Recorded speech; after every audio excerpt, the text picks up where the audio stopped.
O ano é 1526, do coração do reino do Congo, Mbanza, Congo.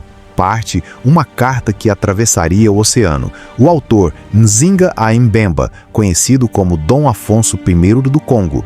O destinatário, Dom João III, rei de Portugal. Para fortalecer a relação com Portugal, o soberano africano permitia a venda de prisioneiros de guerras aos portugueses, porém sobre regras rígidas. Apenas o rei podia permitir essas transações e cidadãos do reino não podiam ser vendidos. Aqui precisa-se separar a servidão interna africana do tráfico de escravos industrial imposto pelos portugueses. No entanto, a ganância dos comerciantes portugueses crescia cada vez mais, principalmente devido às plantações em São Tomé e depois no Brasil. A situação saiu do controle do rei. Ele tentou usar a venda, poder pagar, a modernização do seu estado e a instrução dos nobres congoleses em Lisboa, mas a venda de prisioneiros se transformou num tráfico monstruoso que ele não conseguiu controlar, e daí veio o seu arrependimento.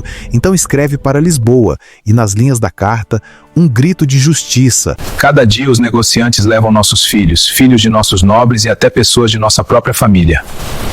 Este reino não pode subsistir assim. Peço que nos envieis padres e mestres, e não comerciantes. O nosso país está a ficar completamente despovoado, e Vossa Alteza não deve concordar com isto. É nossa vontade que nestes reinos não haja comércio de escravos. Era a voz de um rei africano, educado, diplomático e soberano, denunciando o tráfico de seres humanos. Mas, em Lisboa, o silêncio foi a única resposta. Um silêncio que valia ouro, um silêncio que sustentava navios, correntes e impérios, um silêncio que ceifava vidas e destruía um reino. O Congo não foi vítima de ignorância, foi vítima de interesse, foi vítima de traição, e nas entrelinhas daquela carta está o aviso que o mundo ignorou: quando se vende o irmão, perde-se o reino.